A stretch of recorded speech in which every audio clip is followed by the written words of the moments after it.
This is Scott Richmond. And Arnie Sherman. You're listening to What Do You Know on Newstalk KGVO, AM 1290 and 98.3 FM. Arnie Sherman, Sunday morning. Good to see you. It's great to see you, Scott. It's good to be back on the air. It's good to feel the crispness of winter coming in. Montana. Kids still playing football. At least that was when we recorded As of this this taping. Right. I went to the game against Furman. The only time that the Montana Grizzlies played Furman was for the national championship in 2001 under Joe Glenn, playing in Chattanooga, Tennessee. And I flew down to Chattanooga to go to the game, and we won, as I recall, 12-7. Wow. It was not a barn burner, but it was a tough battle. They played a very unorthodox offense back then, and so it was, and they had pretty good defense as well. But that was our national championship game with quarterback Johnny Montana, as he used to be called. So that was kind of fun. And looking forward, hopefully, as of when we air this, we've beaten Furman again, the Furman Paladins, and we're on to the next round. Here home at Washington Grizzly Stadium. Yeah, and we keep playing until we go to Frisco, Texas, hopefully for the national championship. Well, and so let's talk about our guest, because there's a Southern connection, right? There's a Southern connection. We have, we've never had a show about jewelry, and it's an interesting topic, to me, actually, if you start thinking about it, how have traditions changed? When I was a kid growing up, you used to give a girl a pin, and then you get an engagement ring, and then you get a wedding ring, and then on certain anniversaries, you would buy jewelry. Jewelry was a primary focus. And I think some of that has changed a bit. I think it has. It certainly has in the watch arena. There's a clear, break between certain people who value high-end watches or wearing, a timepiece on their arm, men or women, and others who say, hey, I can tell the time from my phone. What do I need a watch for? Or the iWatch or whatever, the Apple Watch. And why do I need a diamond that's $20,000 on my ring to prove that I'm married? And some people who buy, who get expensive jewelry, are afraid to wear it because of crime in certain places. You don't want to go around with a bling around your neck, walking around in 20 cities in the city. Yeah. So there's all kinds of things I think that have changed about the jewelry business, and I'm interested to find out what's going on. What are the trends? How are they marketing themselves now to a new generation? Because it's younger people usually are buying, the traditional wedding and anniversary kinds of gifts for their that it's time for them to do that, and for their partner. Yeah, for their partners, and has that changed? The jewelry business has changed a ton. Our guest is Michael Bohner. He's the co-owner of L&M Fine Jewelry. He is a transplant, Arnie, like we are. He's, though, coming from the South. He moved here from Memphis. So we have a lot to talk to him about. Elvis's town. It's a family business. He is an interesting guy.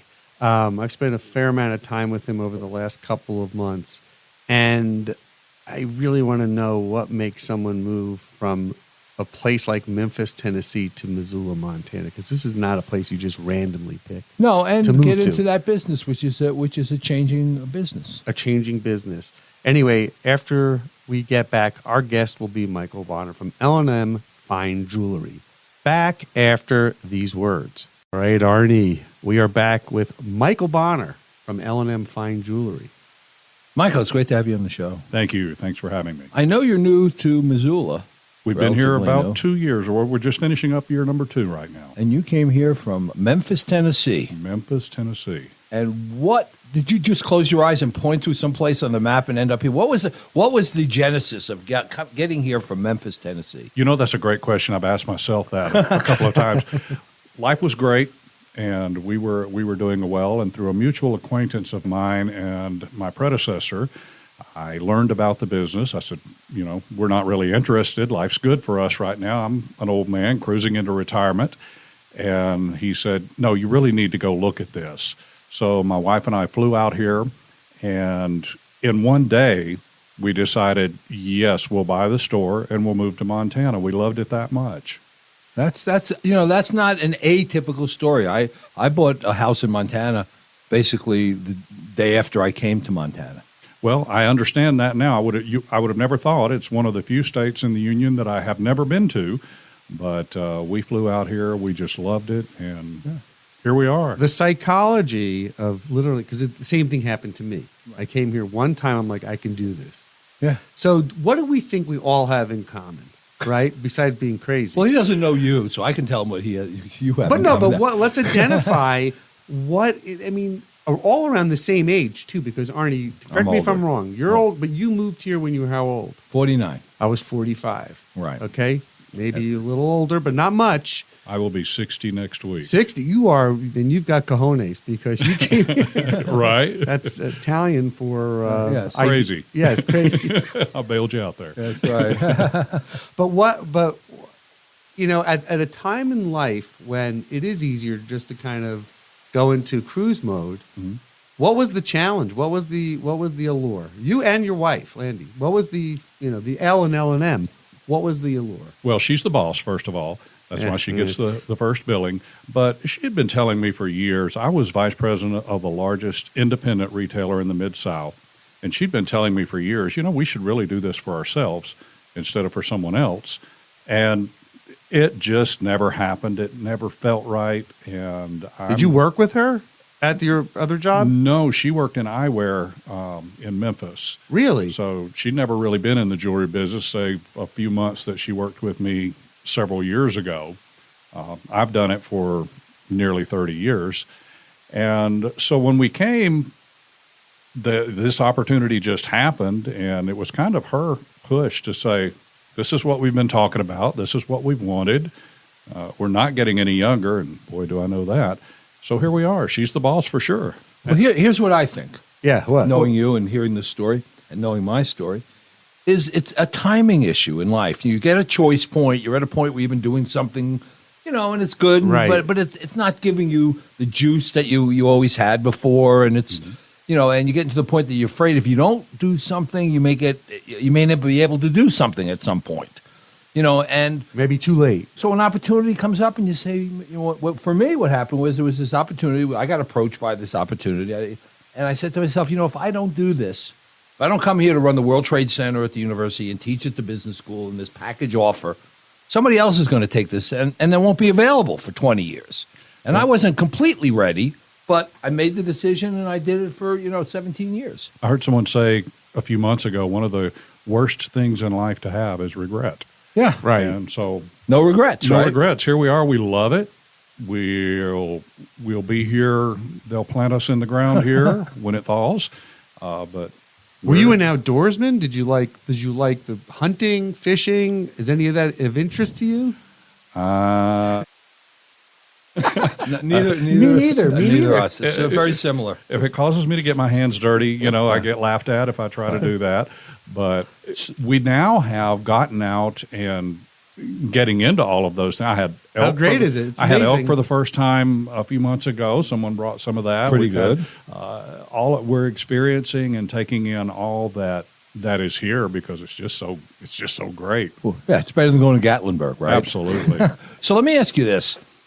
You're in retail, but you're not in jewelry. And jewelry is a very specific kind of retail business, which has Right. gone through lots of changes. Mm-hmm. When I was a kid growing up, my mother's brother was a diamond cutter, in New York in the diamond district. And so I knew a little bit about that. That's not the same business that exists today anymore.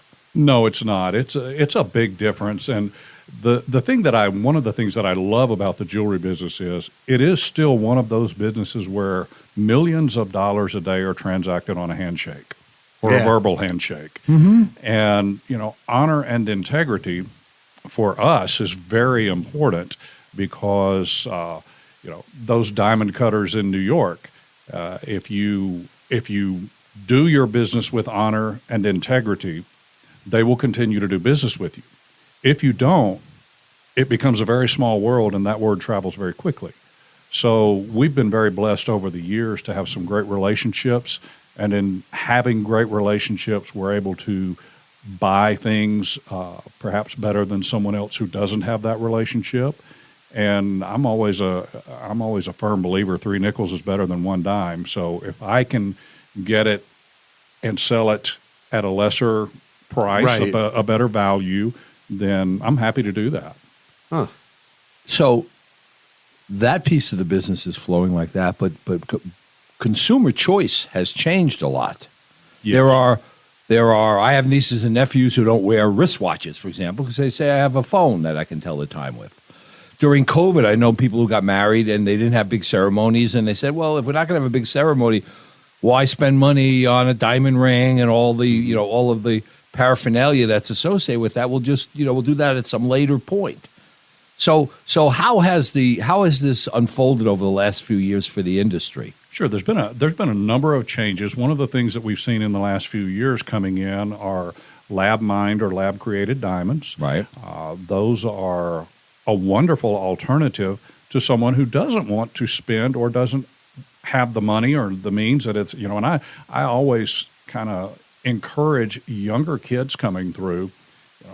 Don't go into debt. Don't spend a ton of money on something. Your life is going to get better as you go along.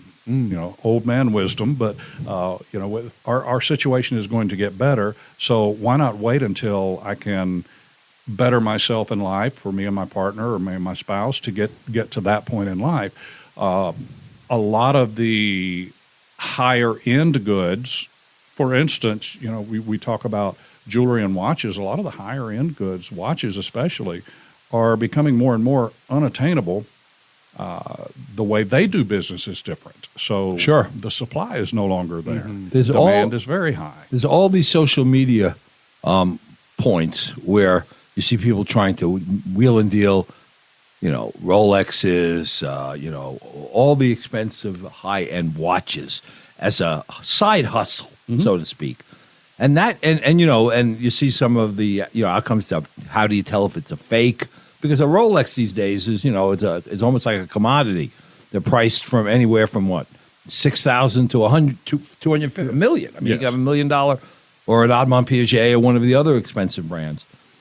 Are you in the watch business? And if you are, if the new incarnation of where Adair's was now in the watch business, how do you reference that or compete with that? I am not in the watch business by choice. There are a couple of reasons. Number one is just on the higher end watches, much of a demand here. So you look at the geography of where they're selling. They're generally selling in larger areas.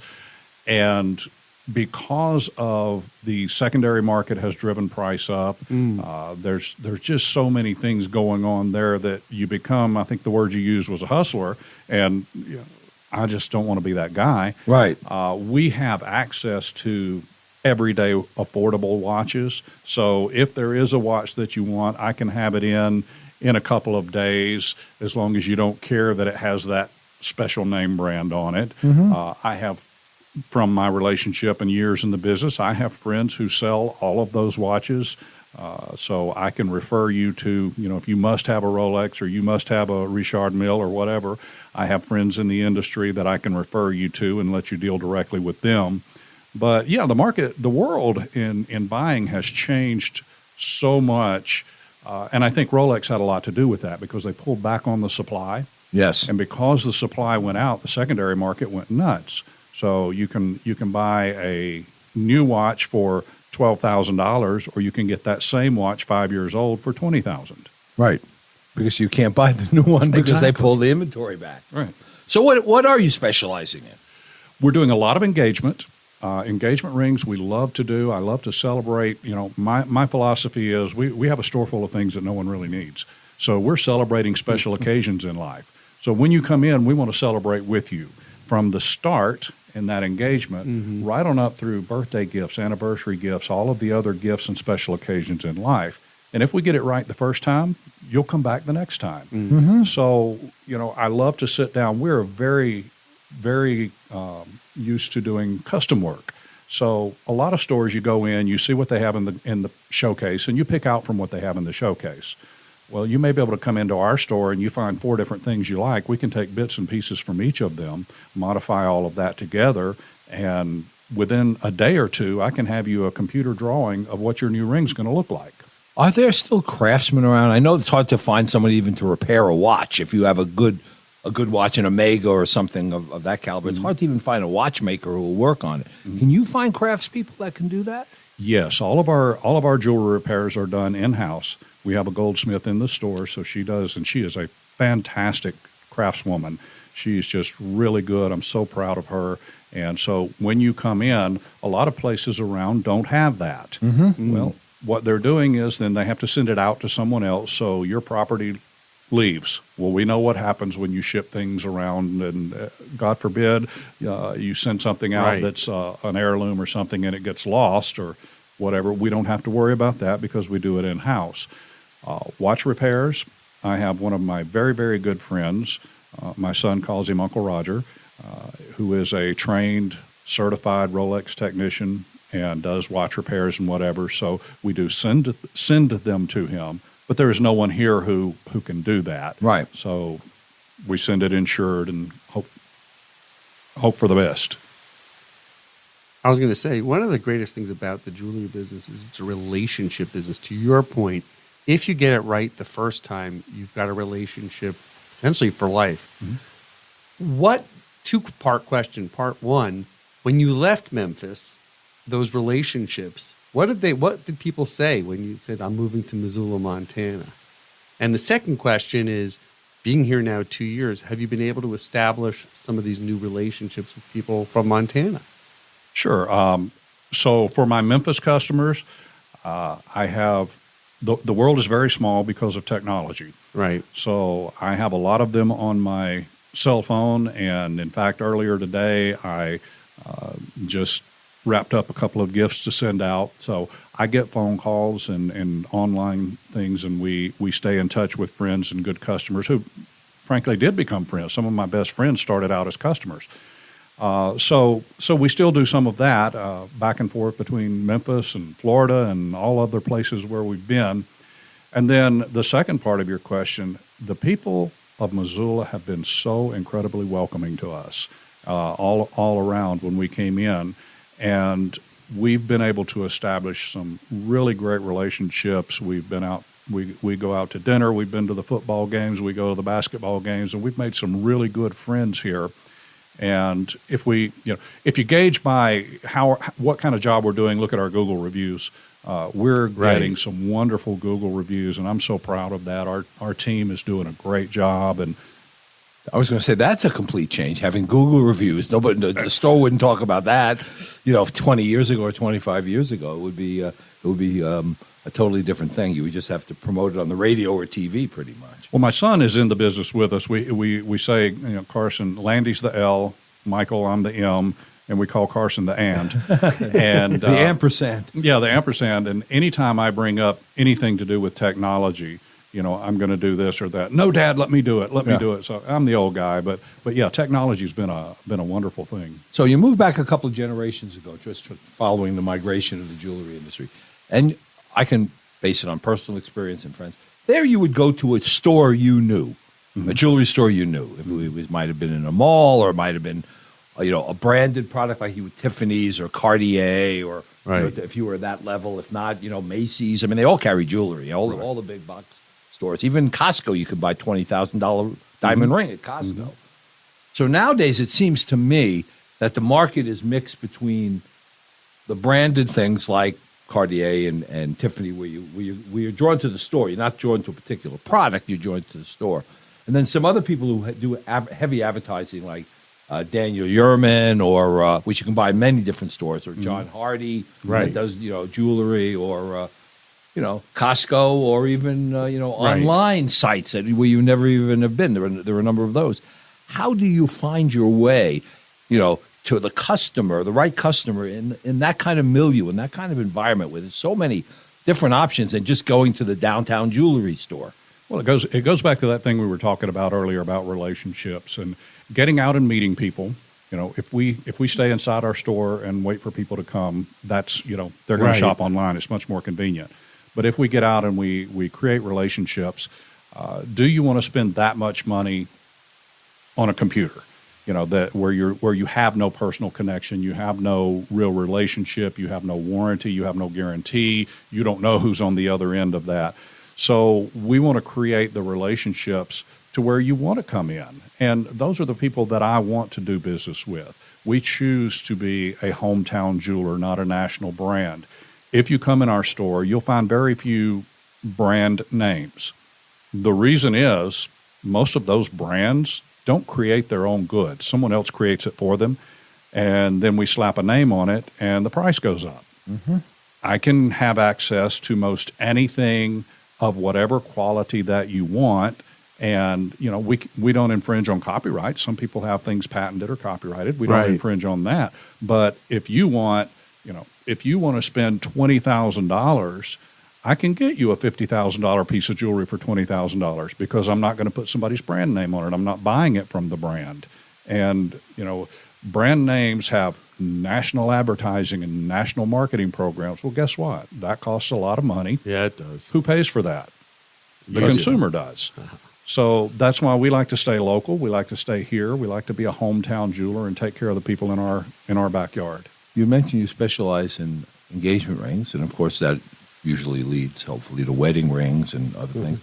So we're talking about diamonds, right? Mm-hmm. So I have a couple of diamond-related questions. One, are diamonds holding their value? I mean, if somebody later on in life needs the money, or they get divorced and they want to sell it, is the diamond itself holding value or gaining value? Secondly, there was a whole thing, and it still continues, about blood diamonds and where the diamonds are being mined, and are they being mined by children, and and all that sort of thing. And then thirdly, you had already mentioned, you can have lab-made diamonds, and how do they compare? So tell me about the diamond piece of the jewelry industry. Sure. First of all, are diamonds holding their value? Yes, they are. In my nearly 30-year career, the diamond market has fallen once, which was just a few months back, but it regained very quickly and has year over year over year, the diamond market has grown. So value in a naturally mined diamond continues to go up. Blood diamonds, that made a great movie back in the 80s. Right. That was a wonderful thing. That is so far in the past, especially in the U.S. I'm not saying it doesn't happen. In the United States, any diamond that comes into the United States goes through what's called the Kimberley process. Kimberley was the major diamond mine. They came up with a process that ensures that any diamond coming into the United States has to have a pedigree all the way back to the mine, so that we know it did not come from a conflict region. Mm-hmm. It came from a conflict-free region where people are ethically treated, well paid, compensated for their work, and things are done the right way from mining it all the way through the cutting process and all the way through the delivery to the retailer. So that's pretty standard in the United States. Lab-grown diamonds have been around for quite some time, but they're just now gaining in popularity.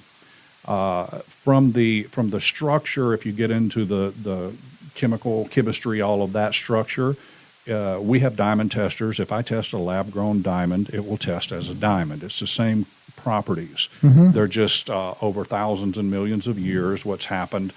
We've learned to recreate that in a laboratory setting, as with many other things, and you can do it in a couple of weeks, 2 or 3 weeks. Like cloning. Yeah, You don't basically. need Superman anymore. The wonderful thing about that is they're incredibly less expensive than a naturally mined diamond. Now, I always tell someone, if you're looking at a beautiful diamond that you want to have as a piece of jewelry and you want to love it and you want it to sparkle, you want it to do all of those things that a diamond does for you, a lab-grown diamond is a great alternative, a great option for you to consider. If you're looking for something as an investment, we don't know what the lab-grown diamond market is going to do, but it's pretty low. The naturally mined diamonds are continually rising in cost. So from an investment standpoint, go with a naturally mined diamond. From an economic standpoint, the lab-grown diamond gives you a great alternative. And do you even have cubic zirconium diamonds? We don't. That is, for lack of a better word, that's a piece of glass. Right. So without holding you to it, what is the price difference between let's say a 1 carat, naturally mined diamond and a lab 1 carat diamond? A natural mined will be probably 7 to 10 times more than a lab grown. And so there's a huge difference. There's a big difference, yes. That's interesting. My grandmother, Kathy's grandmother, my wife's grandmother, who was pretty much blind before she passed, when she died at 94, she literally could look at my wife from a distance and see her finger and see if she had on a fake ring or a real ring. She couldn't see, but she knew. And she was always right. Always right. There was a certain generation that valued that. That was really the pinnacle of determining whether you had status or you were. I remember when my grandmother was the first woman employee at Underwood Typewriter in New York. There were 500 men and one woman, and my grandfather met her when he was 16. She was 16 and he was 17 or 18, and she said she would not marry him. They started going out until he was able to buy her a 1-carat diamond ring. And he saved up for 7 years.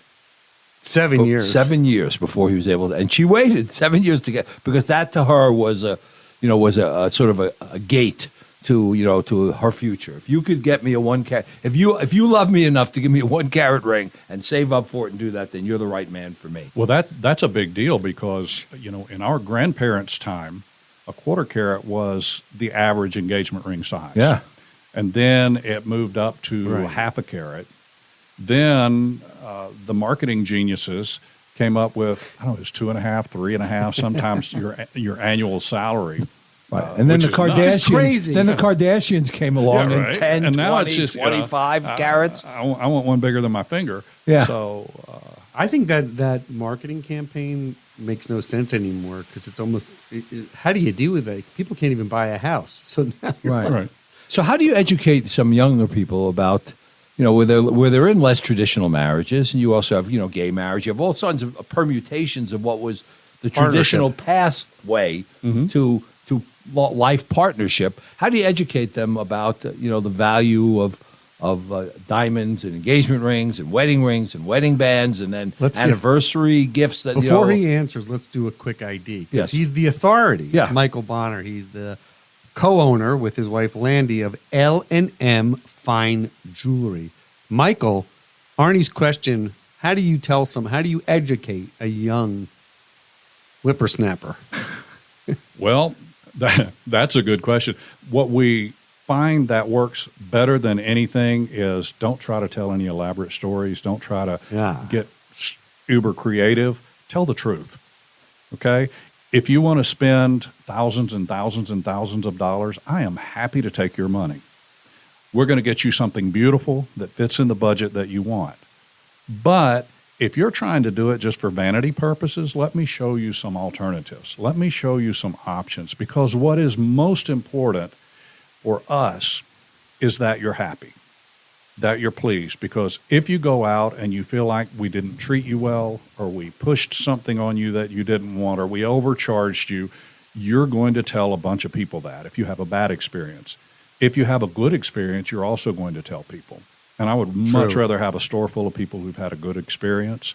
So I'm interested in that person in front of me having a good time. It speaks to your character and your ethical. So let's go back a little bit. I did a little research. Our research team, Michael Bohner, where are you originally from? Because you went to the University of Kentucky. He was a music major. Really? I want to even understand. He was a Wildcat music major. First of all, where are you from? Furnish us with some background on you. Originally born and raised in Florida. Florida, where? In Hillsborough County, just outside of Tampa. Okay. So lived on both sides of the coast for quite some time, all of my growing up years. Went away to University of Kentucky, got my degrees in music. Were you there when Rupp was the basketball coach? Not quite that old. Okay. Well, I can remember music. What was the love of music? How did that? I mean, my father was a pastor all of my childhood, and so I sang in the church choirs and whatever. Well, all I knew when I went to college was I wanted to sing in the choir. So I went and auditioned for the choir, and they asked me what my major was, and I told them I didn't have one yet. And they said, well, based on your audition, if you major in music, we'll pay for school. So I said, where do I sign? So I got scholarships to go into the music program and got my degrees in music, was very fortunate to get a contract in the opera world, and did that for some years. Well, where did you do that? Like, don't let that go so quickly. Where did that happen? Well, we ended up all over the world. My contract was through the Young Artist Development Program at the Met, and Wow. then That's impressive. I got sent all over the world, just wherever things Were were. you a baritone? Bass baritone. Baritone. Wait, what years was this? This was back in the mid to late 80s, Right after school. right after school. So what part did you covet the most, and which part did you end up playing that you liked the most? Well, back at that time, I tell you, I made a whole lot of money being Figaro. Figaro. So, Oh, that's good. and things of that nature, and it was a wonderful world. But Did you spend a fair amount of whole time lot of- in Manhattan? I did not, believe it or not. One of the things I never wanted to live there, so the telephone was our friend, and back then we had fax machines. Right. So the telephone and the fax machine were our friends. I did a lot of my vocal coaching and what have you. I did with the faculty at University of Kentucky. Okay. So, And you had to sing these parts in the originally written language, right? Like, Yes. Yeah, Figaro's in Italian. Yes, you learn how to do a lot of languages, Italian, German. I didn't do a lot of French, but Italian and German, and I can't speak the language, but You could sing the part. you learn how to do the parts. So That's incredible. That's That an was- incredible background. that was a long How did you time get into ago. jewelry? I had left the opera world. I was playing golf. And When you say playing golf like professionally? oh no. Oh, you're playing golf, I was like just playing Arnie and golf. I do. Yeah. I was just out there playing, and I have a feeling he's a good golfer. I went on with From this South guy. Florida. He's not that good, believe it. But I was out with this guy one day, and I said, I'm bored to death. I'm playing golf 4 or 5 days a week, and I'm just bored. And he said, great, you're hired. And I said, really, what am I hired doing? And he handed me his business card, and he was in the jewelry business. And Oh, you're kidding. That's What- how I started in What the was jewelry that? business. What was the name of that company? Mayors. Oh, Mayor's Jewelers. Mayor's That's a big chain in the South. It was at that time, and they were still independently owned, and I worked there I was there about 4 months, and that same gentleman answered the phone one day, and he said, no, I'm not, but here's someone who might be, and he handed me the phone, and it was a jewelry store on the other coast of Florida looking for a manager Where? Like Jupiter, Boca? in just south of Boca. Oh. So Pompano. like Delray Beach or Pompano. Lighthouse Point. Sure, I know Pompano, that. Lighthouse Point area. And so they were, I guess they were crazy enough, and I was fortunate enough that they hired me with 4 months of experience. Oh, yeah. And that started everything going, and it's just been an upward Did you climb like since that then. part of Florida? I loved it. Yes. I've been back since then, because that's been many years ago. I've been back since then. It's too crowded down there. Right. now. It's crazy. So I have to Yeah. ask you this. This just comes to mind. You're down there. There are a lot of snowbirds and a lot of retirees in that part of the world. There were a lot of people coming in, bringing in jewelry, wanting to sell used jewelry? And did you get into that business? Yes, there were. No, we did not get into that business. As they say about South Florida, the further south you go, the further north you get. Right, exactly. But yeah, a lot of Definitely. people bringing things down, And then but we made some great relationships with people from there as well. How did you end up in Memphis? Through a recruiting agency that had an opening, and they recruited me up to Pine Bluff, Arkansas. And I went to Pine Bluff, Arkansas, knowing that I was going to be there. There was a store opening in Memphis, and I would go to that store and open that store Ultimately. with that same company. So through that working, I worked from being the manager at the Pine Bluff, Arkansas store to becoming the vice president of the company. What was the name of that company? It's called, and it's a funny name for jewelry, but it's called Sissy's Log Cabin. I have that here. Which is a great want to hear story. someone One say- day we'll talk about that story. She is a wonderful Sissy. woman. Sissy is a wonderful woman. So you spend almost all of your life in the southeast part of the United States. That's correct. And now you're in Missoula, Montana, and you wake up on December 2nd or 3rd, and there's 3-4 inches of snow on the ground. It's 18 degrees. Did you say to yourself at all, what am I doing here? Well, no, my wife and I both, we became like little kids, and we ran outside and played in it. That's what we did. Yeah, it's all new for us, and it's just, I mean, we were at the football game Saturday night, My mother actually went. My mother lives with us. My parents have lived with us for about 13 or 14 years. My father passed a couple of years ago, but Mom's still with us. And Mom and I went to the football game Saturday night and sat there in the snow. And you had the quintessential Missoula experience, a Grizz game on a Saturday night with screaming crazy people. Crazy. Yeah, it was fantastic. And Mom said, that's the first time I've ever sat in the snow and watched a football game. And then she looked at me and shook her finger in my face and said, don't ever stop having firsts. That's good. That's a good. At 80 years old, nearly, so. Good for her. Our guest is Michael Bohner. He is the owner of L&M Fine Jewelry. When did you meet the L in the relationship? Where did Landi come into the picture? Well, you keep asking stories with long answers. So, always, as I told you earlier, my dad was a pastor, and between our 7th and 8th grade year, our churches went to a church camp together in North Carolina. We were both in Florida, but we went to a church camp in North Carolina, and we were 7th grade, 8th graders, and she was pretty cute. So, we snuck around as much as we could. And so after that, you were a baritone opera singer. I mean, she's not going to run into one of those that easily. Well, we came back. We lived about an hour away from each other, and that was back in the day when you actually wrote letters to each other. Yes, communication. So we were mailing letters back and forth, and then fast forward, I moved. We moved to the same town where she was our junior year in high school. But at that point, our lives had gone in different directions. We really hardly even spoke junior and senior year. She says it was because I rode a moped, and she wouldn't date somebody on a moped. Scooter. But, that as it may. Then fast forward, they're preparing our 20-year high school reunion, and I find out I'm in Lighthouse Point. She's in West Palm Beach. Had no idea, so I drove up there and decided let's go to the reunion together because I wasn't going to go. And she says, we'll sit together. And so we sat at the reunion. And then on the way, she said, I remember after church camp, our youth groups got together and we went to Disney World. And you and I were sitting in the back of the bus, and I wanted you to kiss me so bad, and you didn't. And so I pulled over right there beside the road in Lake Wales, Florida. And the rest is history. Here we are. That's a good one. That's a great story. None of our guests have come with those stories. No. My high school heartthrob, I caught a kid making out with the high school history teacher, our history teacher. That was the end of our relationship, but that's a whole other story. Yours has a much more happy ending than that one.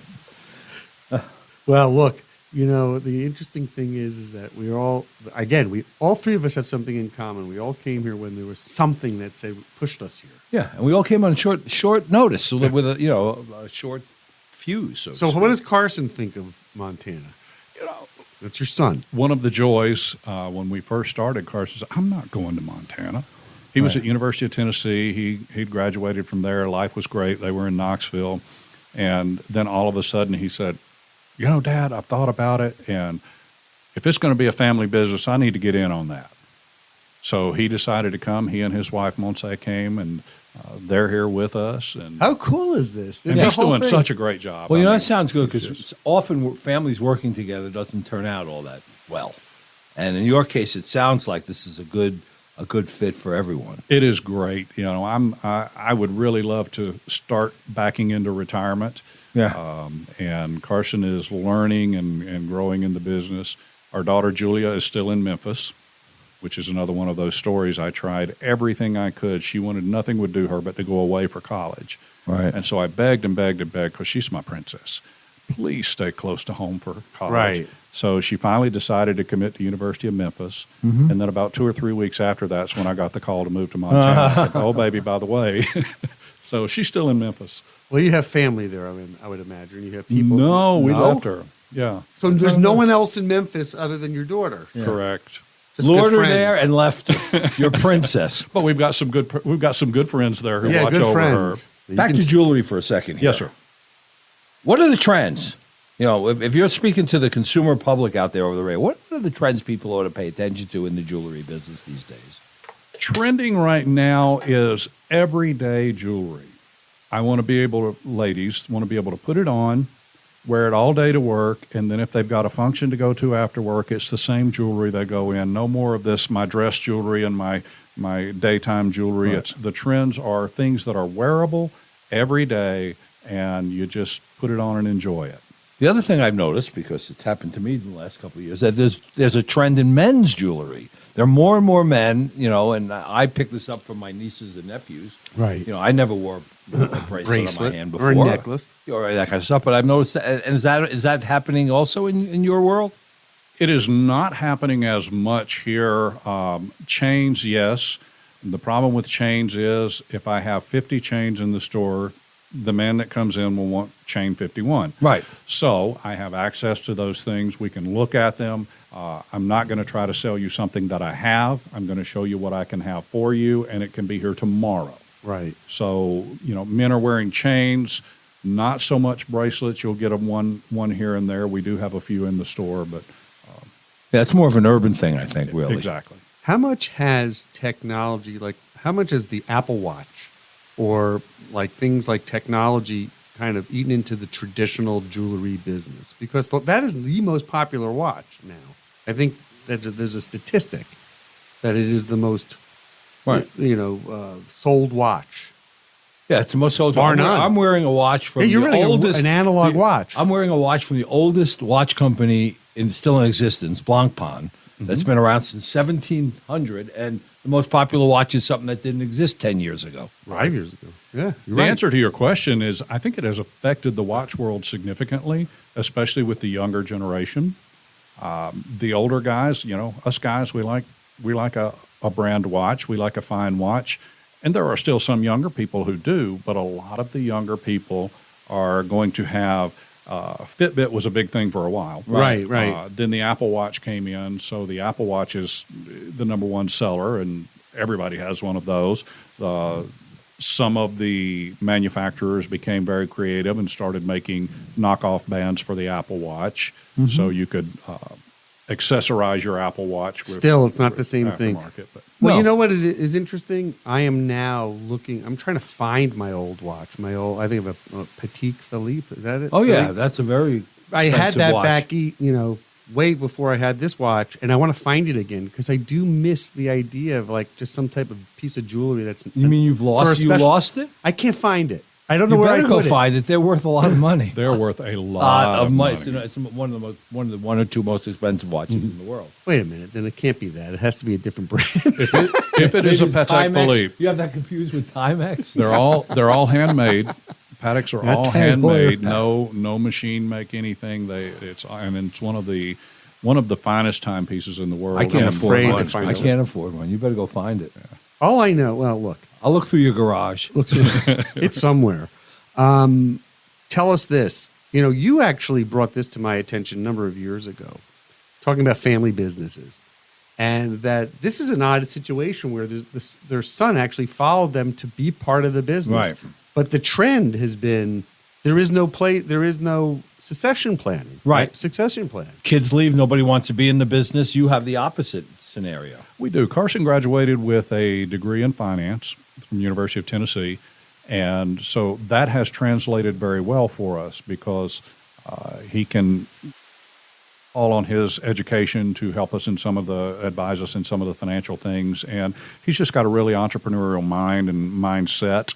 Right. He and definitely does. Loves you've met him, you get him talking and you just sit back and listen. He gets so excited about it. So having that excitement and just a sponge to learn and grow in the business just makes me feel very comfortable about passing it along. Let's take a quick break. When we come back, we'll ask Michael what he misses most about Memphis. Back after this. Arnie Sherman, we are back with our guest, Michael Bohner from L&M Fine Jewelry. So L&M took over the space that used to be Adair's bridal center. Right. How did that transition work out? Well, it was very interesting. We learned some things that we didn't know when we came in. And anytime you come in and occupy a space where someone else was, there's some reputation things there that you need to address. And we worked through that. Right. If you come in now, you'll find a completely different atmosphere, a completely different world, and a whole different business in there. Right. And we're excited about the future and what's going on. Having customers who come in, they feel like they're part of the family. That's what we want. We want you to feel like you're really welcome, you're really appreciated. And so it took a little while to get there, but we've overcome that hurdle. And Right. So you took over the space, but you didn't essentially take over the business. It's a completely different brand. Your brand has nothing to do with what preceded you. That's correct. The only thing that's the same is the showcases that were there, the empty showcases. We filled them with new things. We brought a new attitude in. We brought a new excitement in. So totally different. That's great. And how about staffing? Like, did you have to staff up? You retained a number of people as well. Well, we kept the bookkeeper, and then Kathy, the manager, we'd be crazy to let her go. She is wonderful. She knows everybody in town. If she's not related to them, she knows them somehow, some way. I love Kathy. And she's just fantastic. And then when Carson came, one of the caveats for him coming is we brought his roommate from college with him also. So Carson came with a friend, so he didn't have to and go he's cold married. turkey. And he's married, so he came with a beautiful wife, and she's really the reason why I wanted him to come because right. She's your market. She's your target market. Yes, we get her, and then Carson comes as a. So how many employees do you have? It sounds like it's the whole. You brought half of Memphis here. Memphis is a barren city these days. We have Kathy Jenkins, who is our store manager. And then Carson, our son, Cameron was Carson's college roommate. Cameron has a degree in neuroscience. I don't know what that has to do with jewelry, but he's a smart guy. We're glad to have him. Then we have Bree Skinner, who is our goldsmith, and she upped the level significantly. Fantastic. She is wonderful. We love her. Then my wife, Landi, and Annette work in the back doing the bookkeeping. And for those of our listeners who don't know where you are, how do they get a hold of you? How do they find you? Awesome. We're 3465 American Way. Everyone seems to know where Mod Pizza is. So we're right off of Reserve. We share the parking lot with Mod Pizza, the big building. If you happen not to be a pizza person, we're right in front of Home Depot. Got it. That's So easy. the most important question, because we always talk about food, and I think the answer to this is going to be a food answer, I think. What do you miss the most about Memphis? Well, there is the barbecue issue. Right. Yeah. And there's some great barbecue. There's some great food in Memphis. But here's what we have done. My wife and I are foodies, so we go out to try to hit a different place every week if we can. There's some awesome food in Missoula. Okay, what do you And like? surrounding. Tell us some recommendations. Well, we went to the Keep this past week. Keep is Okay, good. Yeah, Which was very good. Wonderful. Pangea we love. They've just changed their menu, and they they've got new changed the things menu. going on there, yes? Plonk. Plank's Yes. good. One of our Yes. favorites. We had a lady who came in who worked out at the Buck Snort. Yep, been to the Bucksnort. Oh, you yeah, haven't that's been there, Yeah. yes. Have you been to It's the our neighbor, Boxcar Jennifer. Bistro yet? I have not been You to ought to the try Boxcar yet. Boxcar. It's on my list. It's good. It's a good place. Have you been to Bucksnort? I have on Prime Rib Night. Yeah, Oh, Prime my Rib gosh. Night. It's a Oh, great my Arnie, part. we should go. I've been there many times. But if you want about 2,000 calories worth of prime rib, that's the yeah, place to go. Well, you fast. Yeah, Exactly. fasted. Well, I eat it fast. Lastly, so family, friends are still back in Memphis. Have you started the proselytizing of you got to come out to Montana to visit? Have you had visitors? A lot of visitors from back. We've had a lot of family visitors so far. Okay. And one of the things I'm excited about, Julia, my daughter, played volleyball through club volleyball all the way up and through high school. So we became volleyball parents, and we were just Julia's parents. And we met some really wonderful people.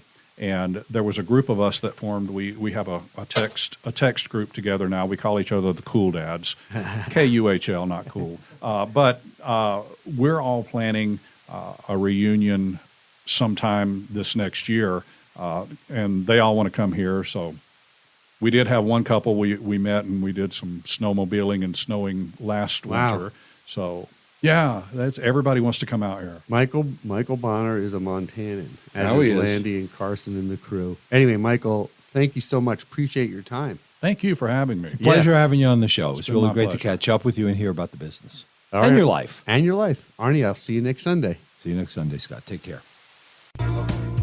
Thank you for listening to What Do You Know? I can't wait for the next show, Scott. I'm excited too, Arnie. If you'd like to suggest a guest, send me an email at scottrichman@townsquaremedia.com. We'll see you next week. And thanks for listening to Newstalk KGVO.